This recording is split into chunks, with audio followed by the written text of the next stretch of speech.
Welcome to the channel, viewers. How you doing?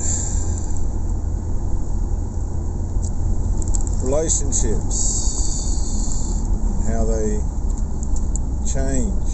It's got to do with the fallen, sinful human nature. Now we've got a siren coming. I don't know where from, but I can hear it.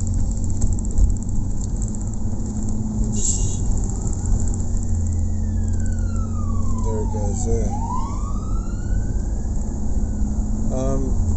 The fallen, sinful human nature is something that a lot of people aren't aware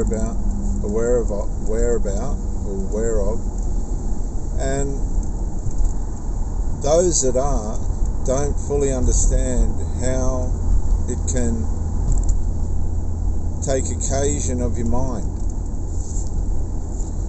Now, in the Bible, it teaches in Romans chapter 7 and other places, Romans chapter 6 verse 14, that when we try and make God happy or stop him from being sad, we arouse our sinful nature. And it gives occasion to our sinful nature to be able to influence us in a way we're not aware of, to overtake our mind and bend us towards evil. Now, that's got to do with work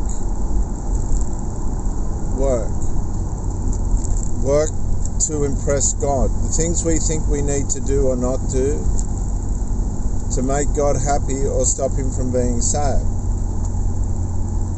Now, we know we have to do personal work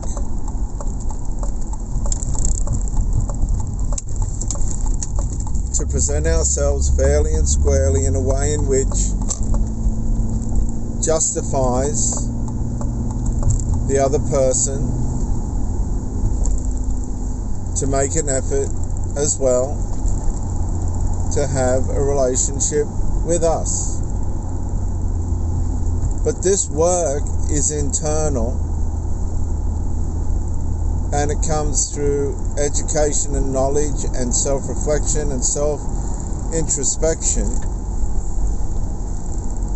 done in such a way as we understand how evil overtakes us and influences us and overtakes us,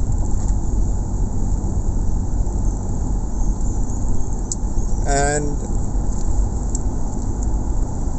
then enables us to love and care for ourselves, and then move on from that to love and care for the people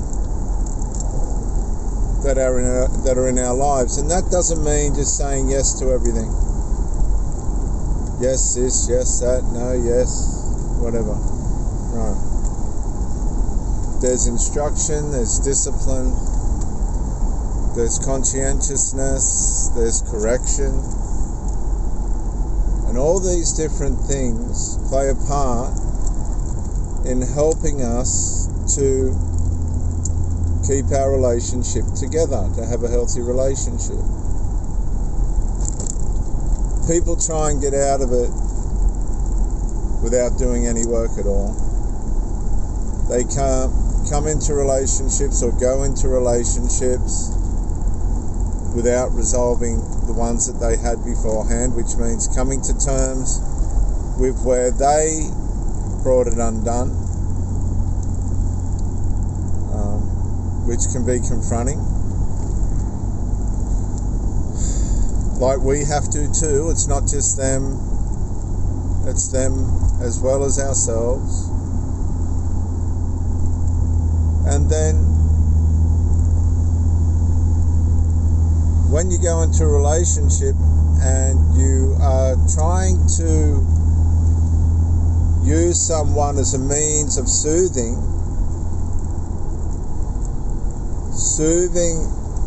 the things that should have been done in the last relationship, you're starting off in a debit. You're bringing debt on the relationship that you're in now, and the person or yourself, to both of you, may not be able to make up the deficit and get that account back into credit.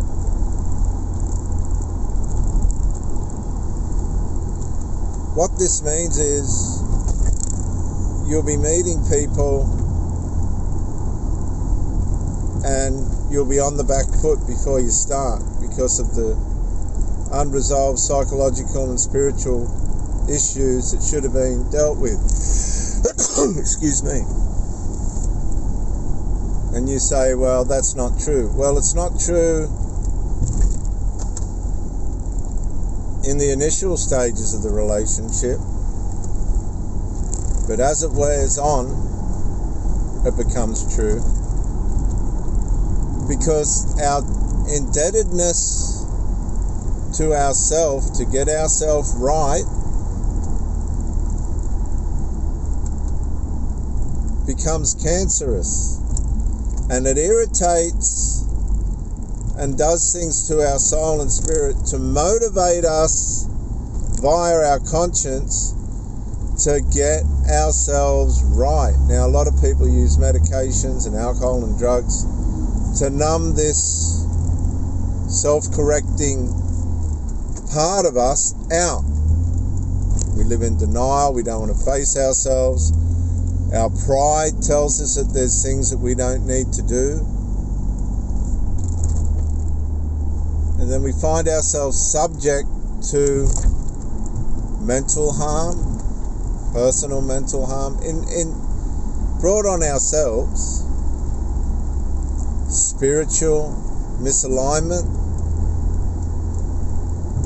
physical ailments, most of all, I think I mentioned it, mental health problems. This is the big one. Now, if you have got mental health issues,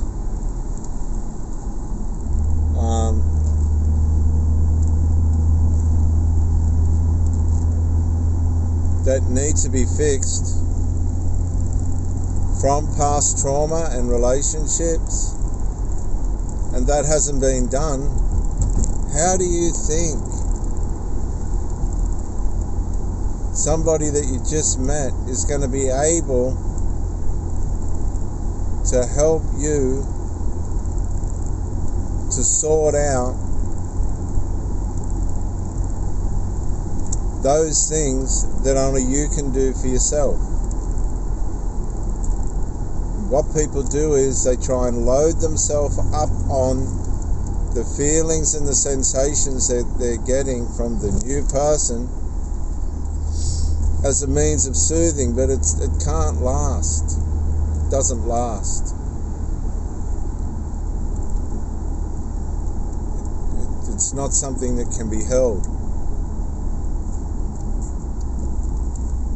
And that's when the devalue stage of the relationship begins.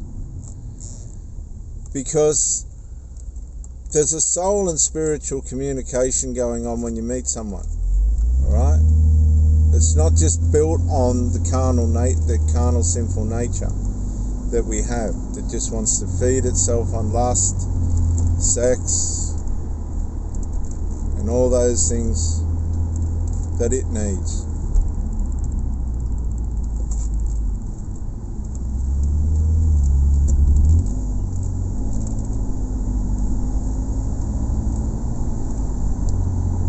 When our spirits start to sense that something just ain't right, there's not much we can do about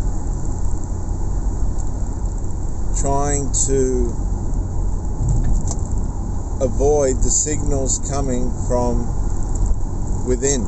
Again, it's all from within, isn't it?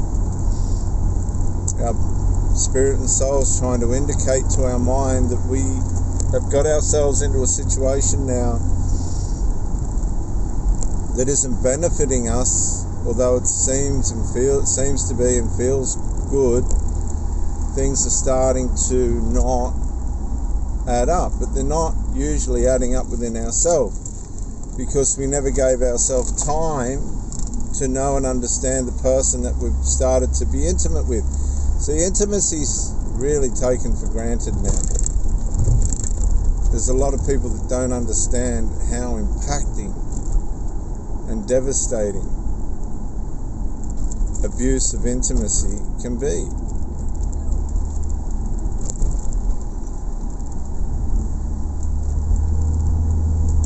This is where all the mind trauma... There's people that never get over relationship breakdown. They never get over it. And I'm starting to know how that feels. I mean, I've had so many silly, horrible things happen in relationships, and I'm not asking anyone to feel sorry for me. It's just how our experience is and how life goes.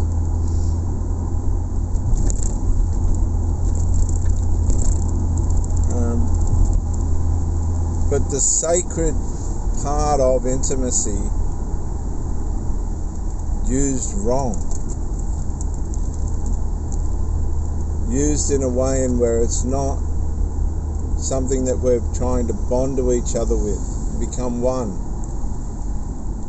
has tremendous psychological and spiritual and physical effects, whether we're aware of it or not, aware of it, or want to acknowledge it or not. That's what happens. So we need to be careful who we get involved with, because there's going to be devastation, psychological or spiritual devastation, if we can't get it right. And unfortunately, in our time, there's more of it going wrong than what we want to acknowledge or give credence to. And it's like it's a joke. You know, people are getting on the menu log dating sites, just menu log, getting whoever. They don't know who these people are. They really don't have any intention of knowing who these people are. And they're inviting them into their houses and just having sex with them. They're ending up with diseases. They're ended up being robbed, pumped and dumped. And a lot of these people are pumpers and dumpers themselves. They're doing it in front of their children. I don't know what message that's supposed to send. And it's a vicious cycle until there's a breakdown, a very serious breakdown. And there will be a breakdown. Don't worry about that. It's just a matter of time. Because you can't treat yourself that way without some kind of psychological negative impact taking place, because it's contrary to the way in which we're designed. We're not designed to live that way.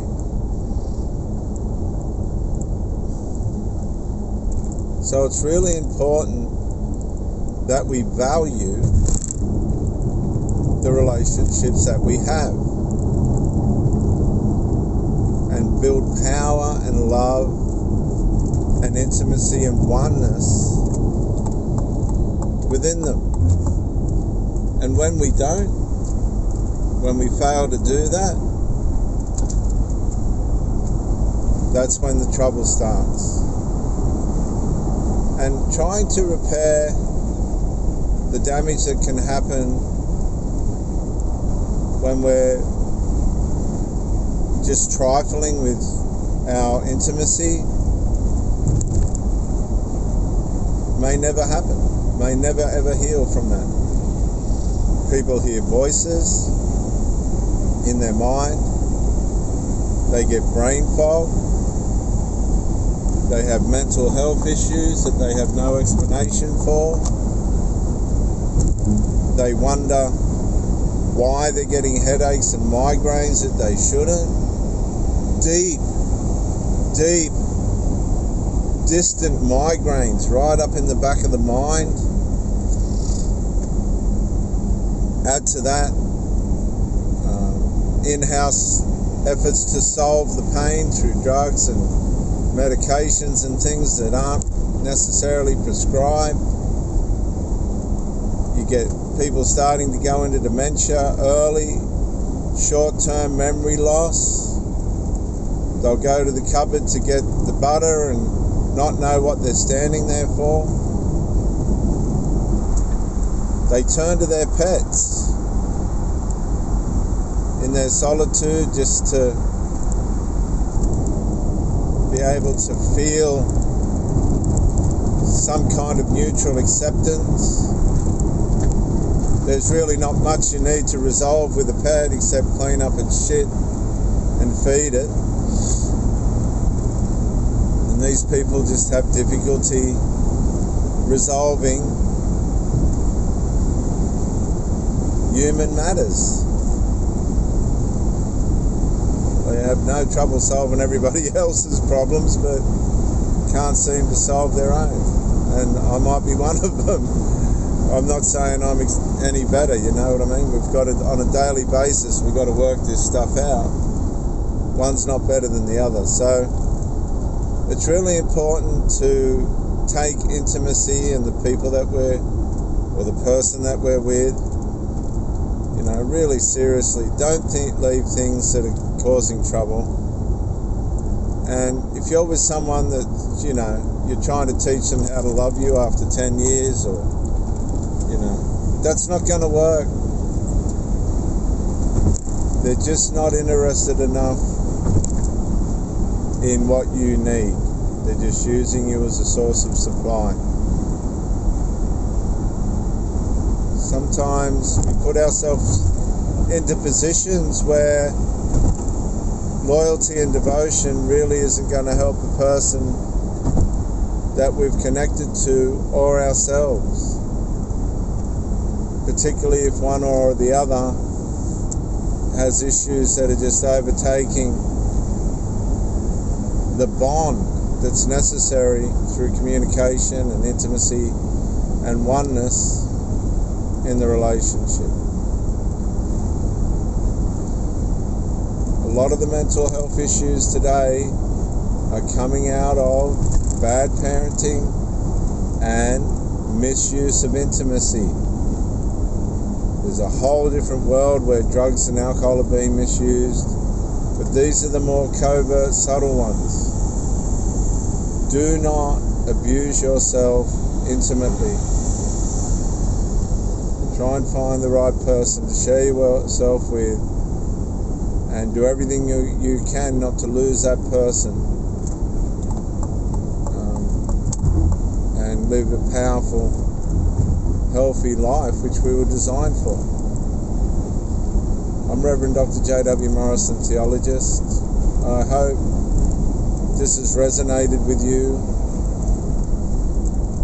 There's just a devalue part within us that knows when and how to undermine the relationship, and it does it in a way where it tries to cause the maximum amount of damage that it can. That's what the carnal nature is about, collateral damage.